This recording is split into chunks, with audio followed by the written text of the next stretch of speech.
Hola a todas y todos, bienvenidos a un nuevo episodio de En Busca de Krypton. Por fin vuelvo a las charlas grabadas con colegas, amigos. En este caso me voy a dar el gusto de charlar con Claudio Cerdán, un enorme y exitosísimo novelista de policiales negros.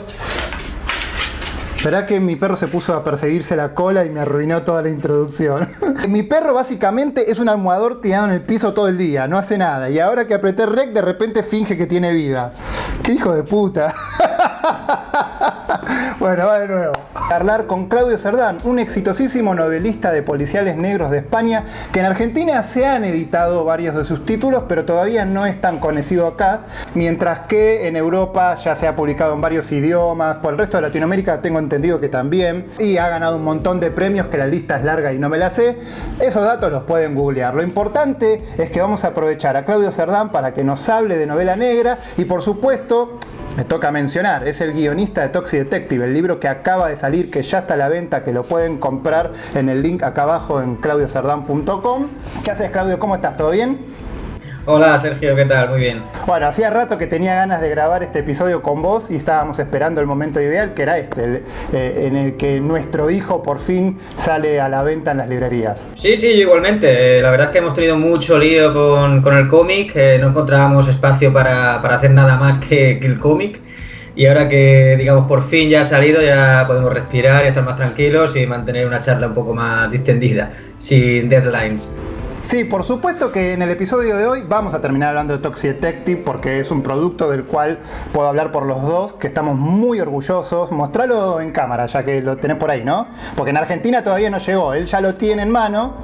Es un libro, ponelo al lado de tu cara para que se vea el inmenso tamaño, que es espectacular. Es enorme, y cuando lo abres ya... Quiero aprovecharte a vos, que sos un verdadero genio de la novela negra, para que le expliques al público de mi canal. Todos sabemos lo que es la novela negra, ¿no? Porque es algo muy popular en la cultura general, en el cine, en la historieta, en la novela, por supuesto. Pero bueno, ahora estamos hablando con un gran conocedor, que yo trabajando con vos justamente aprendí muchísimo de novela negra, que creía saber y me di cuenta que no sabía. Entonces empiezo por una pregunta que parece sencilla, pero a lo mejor no lo sea tanto la respuesta. Según vos, ¿qué es la novela negra? ¿Cuál es la diferencia entre el género novela negra y otro tipo de géneros que hace que tenga tantos seguidores tan fieles? Esto es una pregunta que se la hacen en cada festival a muchos autores y todavía se está debatiendo, ¿qué es la novela negra? Porque de hecho ahora mismo la novela negra es prácticamente cualquier cosa donde haya un muerto, ¿no? Entonces tú estás leyendo una novela de 800 páginas y hay un atropello en la 821 y si el librero es listo lo coloca en novela negra para vender más.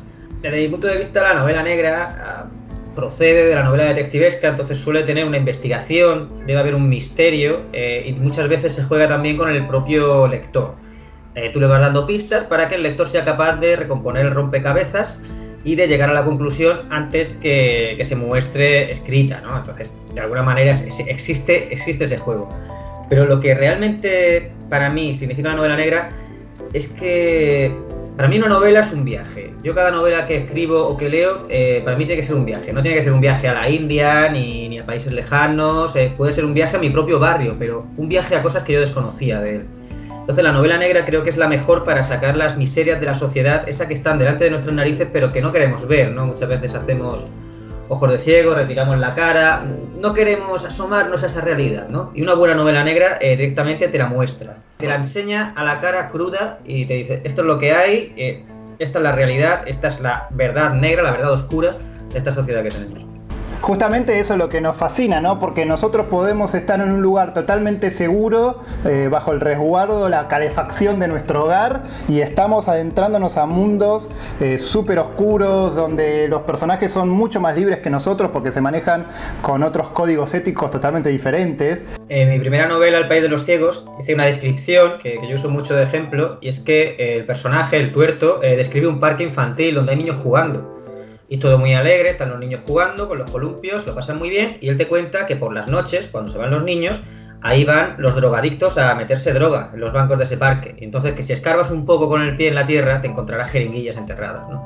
Esa es la visión de la novela negra que quiero transmitir yo. Tú puedes ver un parque, y siempre que pases vas a ver un parque, pero no siempre va a ser el mismo parque ni de la misma manera, porque también puede tener una cara oculta. Qué genial, me encantó tu definición y sí, me acuerdo de esa descripción de la novela, que vos sabés, podemos hacerlo público porque vos y yo ya lo hemos charlado y de hecho te he quemado la cabeza al respecto, que soy muy fan de ese libro, me encantó, me sorprende que ella haya sido tu primer novela, creo que ya habías escrito otras cosas antes, pero fue tu primer novela policial, ¿no? Donde te metiste en ese género.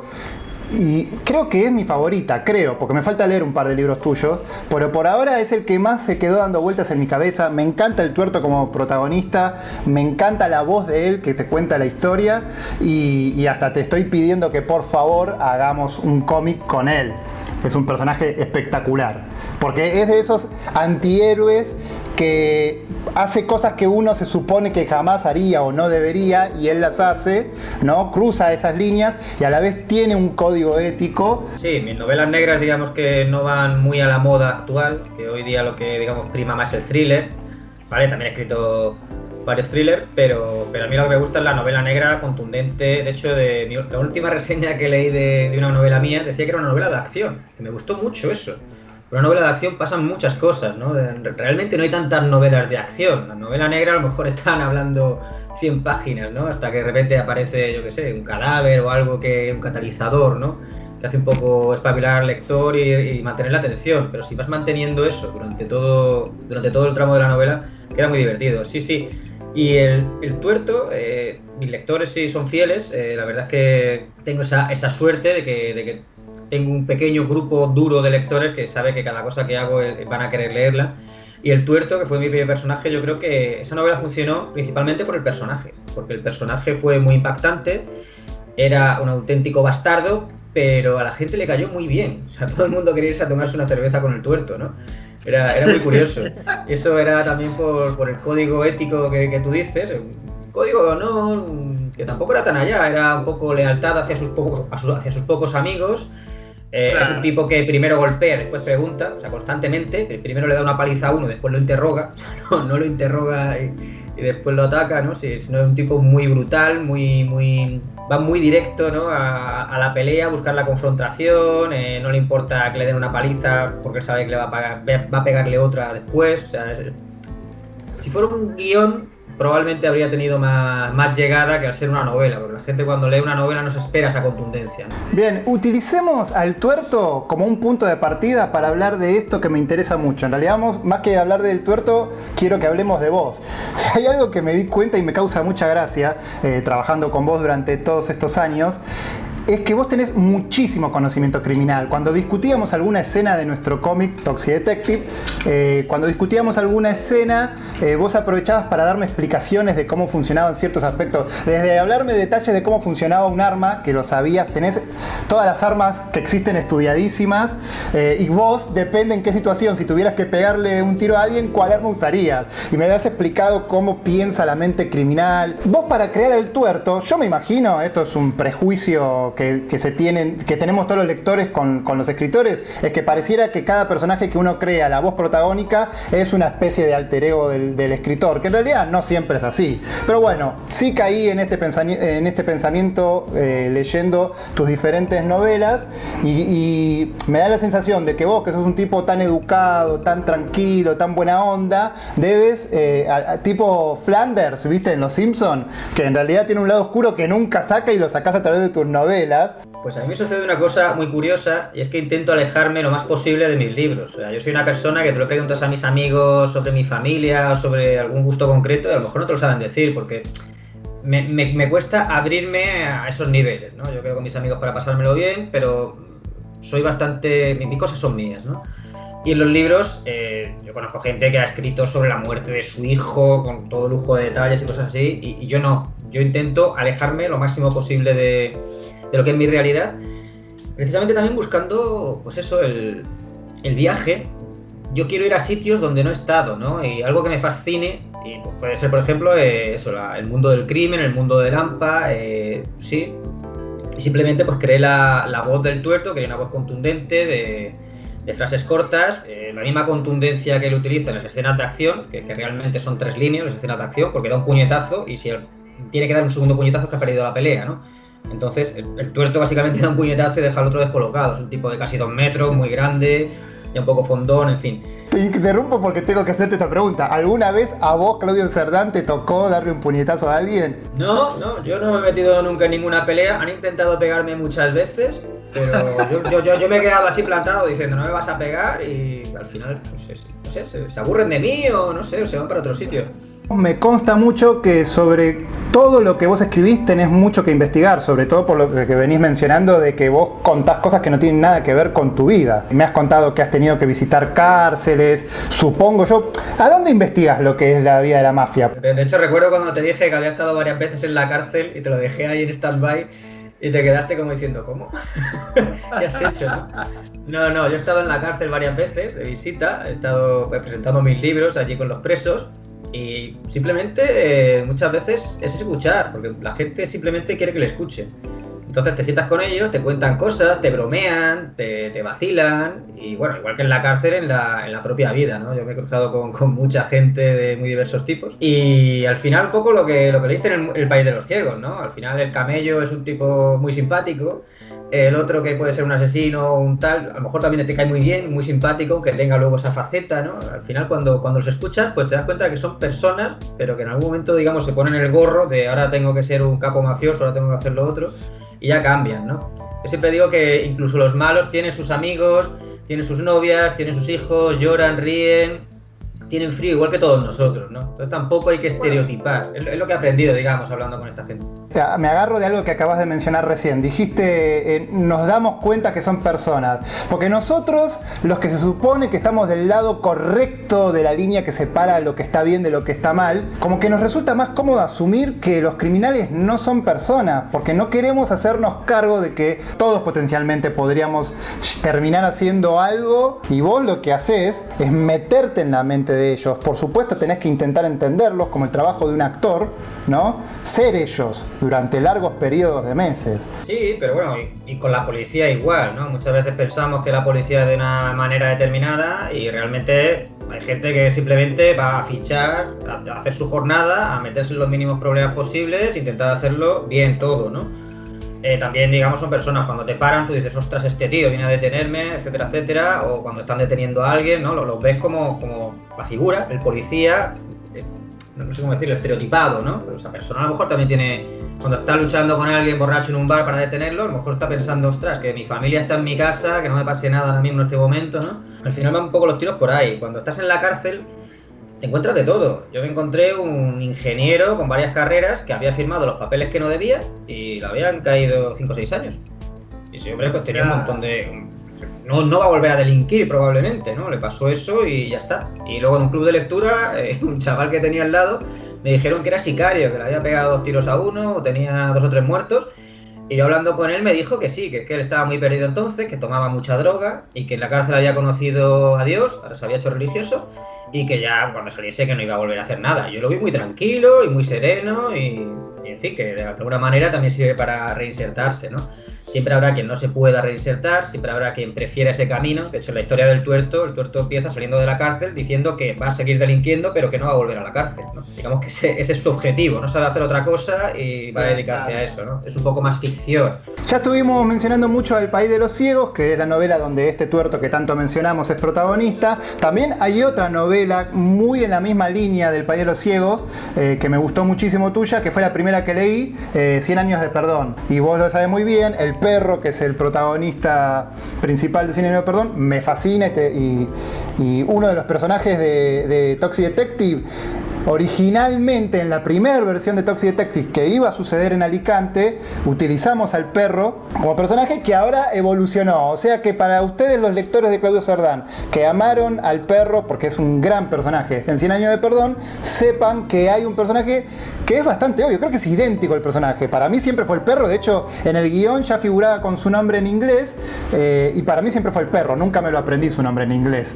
Siguiendo un poco con la línea de mis preguntas anteriores, porque es algo que me interesa muchísimo, ¿cómo haces vos para conocer cómo es la vida de un policía corrupto? No, fue un poco, digamos, la evolución natural. En el país de los ciegos teníamos a un delincuente que se metía detective, porque en un momento dado mataban a uno de sus compinches y él tenía que iniciar una investigación fuera de la policía, ¿no? Para descubrir quién había sido, ¿no? Y aquí tenemos lo contrario, aquí tenemos unos policías que se meten a delincuentes. De hecho hay poca investigación, realmente el personaje está intentando salvar su vida, casi desde el primer momento, ¿no? Porque aparece un compinche suyo muerto también, pero le están acusando a él. Entonces digamos que él empieza a poner pruebas falsas para... No quiere esclarecer el crimen, quiere que otro que condenen a otro por el crimen ese, para que no lo condenen a él, no vayan a investigarlo y vayan a descubrir, pues eso, que hacía chanchullo, que extorsiona a prostitutas, etcétera, etcétera. Y sí, en este caso, bueno, el policía corrupto normalmente suele ser el villano de muchas novelas negras. Yo lo convertí en el protagonista, ¿no? Que fue un reto de que un ser tan despreciable, digamos, pudieras aguantarlo durante 400 páginas y desear que se saliera con la suya, ¿no? Finalmente, ¿no? Y ese porcentaje de policías corruptos es muy, muy pequeño. De hecho, en la novela, si salen 100 policías, solamente hay uno, bueno, esta pareja que es corrupta. El perro, como dices tú, y el otro chico joven que le sigue, que digamos está aprendiendo de él, ¿no? Que es su compañero. El perro, justamente a diferencia del tuerto, me parece un personaje muy, muy desagradable, pero haces tan buen trabajo al humanizar a todos tus personajes que yo a mitad de la novela, de tanto desprecio que le tenía, también me dio mucha pena. Por momentos me dio mucha pena el perro. Es hermoso ver cómo cuando miramos a los monstruos a los ojos, podemos darnos cuenta que en realidad ellos tienen más miedo que vos. Por eso son monstruos. ¿Por qué, cuando vos estás tan cómodo y te va tan bien como novelista, decidiste saltar a la historieta? Bueno, la respuesta es muy sencilla. Al final se trata de contar historias. Y de hecho yo he sido siempre mucho más lector de cómics que de novelas. Digamos que como no tenía la capacidad de dibujo y vi que podía publicar libros por mi cuenta, empecé con el tema de escribir novelas. Y a partir de ahí, pues bueno, desarrollé una carrera novelística, pero yo en mi cabeza siempre estaba la idea de hacer cómics. Yo quería hacer cómics y por fin, digamos, bueno, yo he puesto toda la carne en el asador con este cómic, ya lo sabes, Sergio, en todo. O sea, yo me lo he tomado como si mañana me fuera a morir y jamás volviera a hacer otro cómic. Quería darme el gusto, ¿no? de hacer un cómic de verdad como yo quisiera y estoy muy contento con el resultado. Y la verdad es que tu dibujo, cuando lo vi, dije, es que este tipo ha nacido para dibujar novela negra. O sea, de las 2 o 3 ideas que tenía en la cabeza, te ofrecí la más negra, la más oscura que tenía, porque es que iba como que ni pintado. Y desde el primer momento yo ya sabía que esto era un trabajo en equipo. Obviamente, mi historia también tenía que estar a favor del dibujo. O sea, si tú me dices, mira, Claudio, en vez de, creo que te dije de dibujar un barco, en vez de dibujar un barco voy a dibujar un muelle con unos almacenes y ubicamos la escena ahí, y yo dije, perfecto, de acuerdo, pues adelante. Atrás de tu talento hay un hombre muy humilde, perdóname si te avergüenzo en este momento, pero te mereces que la gente sepa eso de vos, que fue un placer verdadero trabajar con vos, primero porque sos muy genuino, realmente crees en lo que haces y tenés una gran convicción con cada decisión que tenés tomada, pero cuando vengo yo a interrumpirte esa convicción para proponerte algo diferente, fuiste muy, muy generoso. La verdad es que es la primera vez que yo dibujo un cómic trabajando a la par con el escritor. Porque generalmente cuando vos trabajás para una editorial, este libro lo hicimos de manera independiente Claudio y yo, por eso nos pudimos dar el lujo de hacerlo como queríamos y nos tomamos el tiempo que consideramos necesario hasta sentirlo correcto. Pero generalmente, como vos sabés, uno trabaja para una editorial que te mandan el guión, con el guionista no necesariamente necesitas interactuar para nada, cualquier corrección corre por cuenta del editor, ¿no? Y la verdad es que esta experiencia la disfruté muchísimo más porque éramos dos niños riéndonos, jugando con nuestro propio morbo, hacer un poco este protagonista Rey desesperado en una situación muy poco habitual en la que generalmente ninguno de nosotros nos encontramos en nuestras propias vidas y nos metimos ahí, fuimos Ray. Los dos juntos, y eso, bueno, primero te lo agradezco. Pero bueno, tu aportación a Toxic Detective fue brutal. Simplemente el diseño del personaje, yo te dije, quiero un tipo con una mascarilla, que lo de los guantes, que aquí se ve que tiene una cinta adhesiva para que no le entre por ahí los tóxicos, y que el chubasquero, que aquí no se ve, pero tendría que ser verde radioactivo, ¿no? Tuviera una capucha y simulase ser un poco la gabardina de un detective privado de los años 20, ¿no? Estamos actualizando la imagen del detective y eso fue cosa tuya.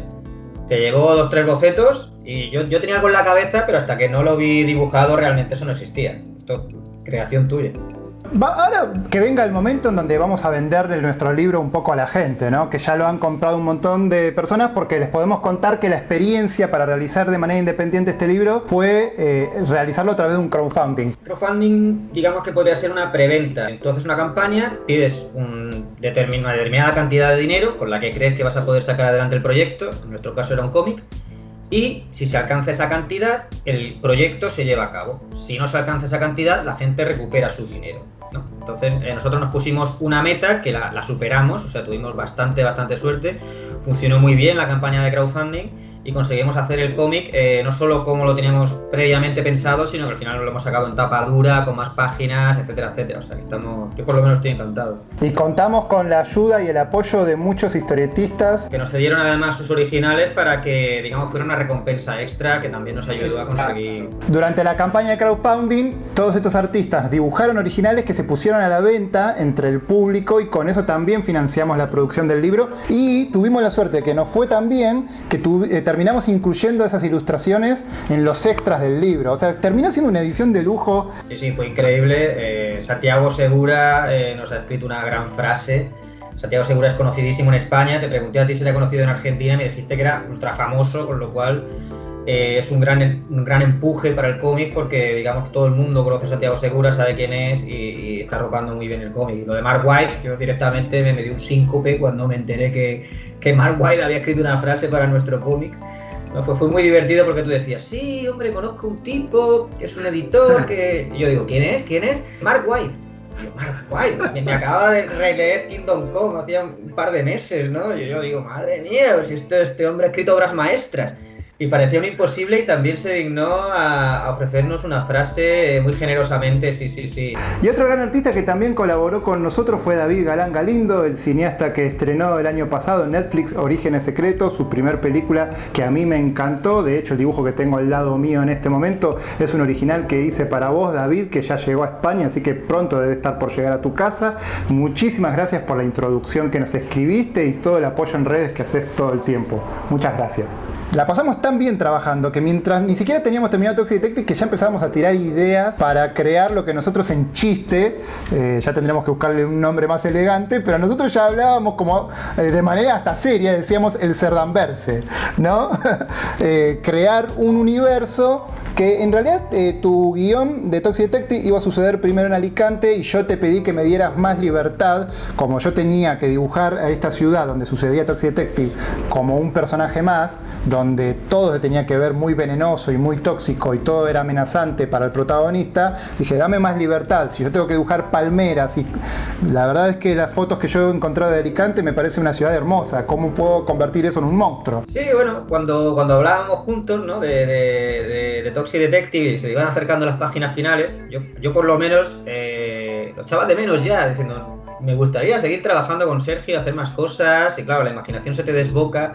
Y cuando tú también me propusiste ideas de Cerdamverse, de ideas que tenías por ahí sueltas, empezaron a surgir ideas para poder hacer incluso una continuación del propio Toxic Detective. Entonces, digamos, esto del Cerdamverse sería añadir un pequeño universo donde aparezcan los personajes, aunque no tienen por qué ser protagonistas. De hecho, en mis novelas, el tuerto es el protagonista del País de los Ciegos, pero aparecía de secundario en la de 100 años de perdón, y al revés. El perro era el protagonista de 100 años de perdón y aparecía de secundario en el País de los Ciegos, ¿no? Por lo cual tampoco me pillaba desprevenido. Y me parece una idea cojonuda, me parece una idea maravillosa, y por mi parte, a mí lo que me interesa es seguir haciendo cosas contigo, Sergio, porque yo creo que esto ha funcionado muy bien, y yo estoy muy contento también con el resultado final. Lo hemos mimado tanto, viñeta a viñeta, todos los detalles. Como te he dicho, yo me he dejado el alma como si fuera el último cómic que voy a hacer, pero quiero hacer más cómics. Y quiero que sean muchos de ellos con Sergio Carrera. Es muy curioso, la pasé muy bien trabajando con vos. La verdad es que el WhatsApp acerca bastante. Yo sentía que estábamos todo el tiempo uno al lado del otro, y a la vez nunca estuvimos ni siquiera dentro del mismo país, a la vez nunca. ¿Viste? Vos nunca viniste a Argentina, ¿no? No, nada. Bueno, cuando se acabe la pandemia, te invito a que vengas y recorremos todo, porque te vas a enamorar. Te venís con tu esposa, con tus niños, y bueno, nada. Lo primero que van a hacer es venirse a comer un asado a mi casa, por supuesto. Lo tengo clarísimo, estoy deseando, vamos. Argentina me parece un país maravilloso, tengo amigos que viven allí, me cuentan cosas maravillosas, o sea que por descontado. Y contanos un poco algo que a mí me interesa mucho, porque Alberto Chicote no es conocido acá en Argentina y sin embargo yo tengo una gran gratitud para con él porque realmente apadrinó mucho este proyecto, él se lo tomó como algo personal, fue muy generoso con nosotros. Sí, pues Alberto Chicote es un cocinero y además presentador de televisión, y aquí en España es muy famoso, sus programas tienen mucho éxito, es un tipo muy simpático, muy generoso. De hecho, imaginad que da las campanadas de final de año, el programa de final de año que ve todo el mundo, ¿no? A las 12 de la noche para cambiar de año, él es el presentador, ¿no? Y la verdad es que siempre se ha portado muy bien conmigo, ha sido muy generoso, ha sido muy amable, tenemos una relación muy cordial y ha padrinado a Toxic Detective y nos ha hecho también una frase muy bonita que la tenemos aquí en la contraportada. Y sí, él siempre pues comenta mis libros, los retuitea, le ha dado mucho empuje. O sea, que yo solo tengo palabras de agradecimiento para con él, porque sí, o sea, se ha volcado con este proyecto y no puedo estar más agradecido, la verdad. Contale a la gente de qué se trata y contales de dónde surgieron las ideas, porque es una historia bastante particular. Sí, o sea, la gente ve la imagen del protagonista, ¿no? Con esa mascarilla puesta, y me preguntan si trata del coronavirus. Y esta historia se nos ocurrió como... Yo creo que la primera vez que te la comenté fue hace por lo menos 3-4 años, y ni se nos ocurría que podía pasar esto de la pandemia, ¿no? Y resulta que yo descubrí que había una enfermedad, una gente que padece sensibilidad química múltiple, que eso les impide salir de casa. Están todo el tiempo confinados en su casa y cuando salen tienen que ir con muchas protecciones, mascarillas. Hay países como Dinamarca que sí la consideran real, otros países creen que puede ser algo psicosomático, etcétera, pero la gente que lo vive como tal, lo vive así. O sea, ellos sí que se sienten enfermos, ellos saben lo que les ocurre, esta gente existe. Ellos son reales, ¿vale? La enfermedad están investigando exactamente a ver qué es lo que ocurre porque algo hay, ¿vale? Pero la sensibilidad química múltiple, tomándola, digamos, de manual, es esa exposición a los tóxicos del ambiente, a la contaminación ambiental, que hace una reacción demasiado exagerada a sus cuerpos, ¿no? Yo cuando vi esas noticias, investigué un poco el tema, me fascinó el qué podía pasar cuando una de esas personas tuviera que salir a la calle, además con una cuenta atrás, porque imaginemos que sales, digamos, más o menos bien físicamente, pero según pasa el tiempo fuera, cada vez vas a estar más y más débil, ¿no? Si fuera un videojuego, en la primera pantalla puedes saltar 2 metros con el personaje y en la cuarta pantalla a lo mejor vas arrastrando los pies, ya no puedes ni saltar, ¿no? Y después vino el coronavirus y ahora todos estamos confinados en casa y con mascarilla, ¿no? Y parece... Por un lado, parece que hayamos cogido un poco la ola de todo esto, es todo lo contrario, ¿no? Pero bueno, de alguna manera también nos sirve para que la gente que lea el cómic pues se sienta más identificada con todo el tema de la sensibilidad química múltiple, porque ya sabe lo que es estar largas temporadas en casa, salir con mascarilla, tener mucho cuidado con lo que toca, los guantes, etc. Bien, pero contale la parte noir de la situación. He estado hablando 2 horas y no he dicho nada. Bueno, pues nuestro personaje se ve obligado a salir a la calle porque tiene la certeza de que han secuestrado a su novia. Entonces, solamente con eso, o sea, mi novia ha desaparecido, la policía no me hace caso porque los he llamado y dicen que deje de acosarla, que yo soy un tipo que cómo se quedan secuestrados si ni siquiera vivimos juntos, ¿no? Y no le queda más remedio que vestirse, salir a la calle, una ciudad completamente corrupta, hostil, contaminada, e investigar qué es lo que le ha pasado a esta chica, ¿no? Ahí digamos que es el comienzo de esta historia, con una figura clásica del detective, pero ambientada un poco los nuevos tiempos, un poco steampunk incluso, ¿no? Por las características del personaje, y ver hasta dónde llega, ¿no? con esa investigación. ¿De dónde nace esa naturaleza disruptiva tuya? Que sabemos que te encanta la novela negra, pero sos como un rebelde dentro del género. No sé qué decirte, imagino que igual que me gusta escribir más sobre los criminales que sobre los policías, quizás por eso, ¿no? Porque los criminales son los que se saltan las reglas, más allá de los policías que siguen las reglas, pero al mismo tiempo también tienen muchas más opciones, ¿no? Tienen sus laboratorios forenses, etcétera, etcétera. El criminal no tiene nada de esto. En Toxic Detective el personaje no es un detective, el personaje es un tipo que vive encerrado en su casa componiendo música electrónica y con eso, digamos, va saliendo adelante. Pero sí que es un lector de novela negra y él piensa que en algún momento se volverá loco como Don Quijote, ¿no? Buscando a su Dulcinea y tendrá que salir a rescatarla como un caballero andante, ¿no? Y cuando sucede el tema del secuestro de su novia, pues él decide tomar cartas sobre el asunto, ¿no? Entonces lanzarse hacia ese caso para resolverlo, ¿no?